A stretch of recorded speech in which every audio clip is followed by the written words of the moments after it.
to produce the well-trained American workers we need to fill these positions.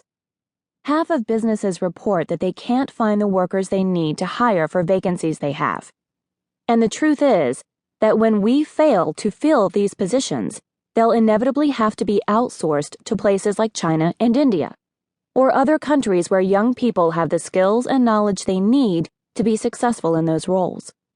This is a significant problem that will consign America to decline. True, America still generates some of the world's best patents, ideas, and businesses. Facebook, Google, and Apple for starters. But if the programmers are in India, the engineers are in South Korea, and the software developers are in Singapore, where does that leave us? 2 summers ago, I heard the Prime Minister of Singapore, Lee Hsien Loong, speak before an annual gathering of media executives. When the topic turned to competing in the global economy, he chose to discuss education. He said that when his country set its sights on entering the global market and winning its share, it decided it must first create a strong education system. If its children were not prepared to compete, how could Singapore hope to gain a foothold against the United States, Germany, or China? The country made sure to establish a first-class education system that was linked to the financial and commercial sectors. Seems obvious. Invest in education and you ensure a strong workforce and vibrant economy. But in the United States, we see education as a social issue rather than an economic one. When budgets get cut at federal, state, and local levels, education often falls first under the axe. That too must change if we hope to compete. In America in 2012, birth determines possibilities. A poor kid's chances of graduating from college are 1 in 10. Of all developed nations, America is near the bottom in terms of social mobility. If you told me the race of a child and the zip code in which she lives, I could, with pretty good accuracy, tell you her academic achievement levels.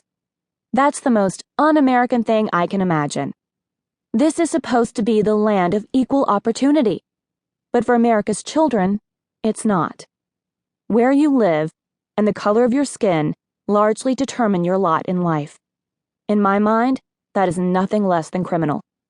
And it will come to define who we are as a nation unless we do something dramatic, something truly radical to reverse this reality. Wealth and class do not ensure a quality public school. Middle and upper middle class children and their parents suffer from mediocrity in the classroom as well. First-rate suburbs have second-rate schools that are failing to prepare children to get good jobs, create new companies, or innovate. And often, these families don't even know it. The poorest kids in America, the bottom quartile economically, rank 26th out of 30 developed nations in math compared with their peers. Our richest kids? They also rank 26th out of 30 in their peer group. Middling schools are not a problem confined to our ghettos. They plague every neighborhood and community across the nation. My aim is to bring excellence back to public education by making sure that laws and policies have one goal: to educate students well. What I learned, from teaching at Harlem Park in Baltimore, to creating the New Teacher Project, to running the Washington, D.C. schools, is that a great teacher can inspire and help any child learn, regardless of that child's circumstances. He or she can come to class hungry, from a filthy apartment, and a single parent selling drugs, or a posh mansion where the parents are too busy making money to care about their kids. When they get to a good school, in front of a terrific teacher, they can learn.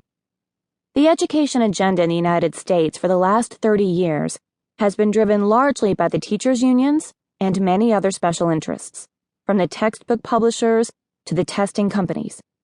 Students have often been neglected in the process, and our standing among other nations has suffered. Students in the United States rank 14th in reading, 17th in science, and 25th in math, according to the 2009 study of 34 countries by the Program for International Student Assessment.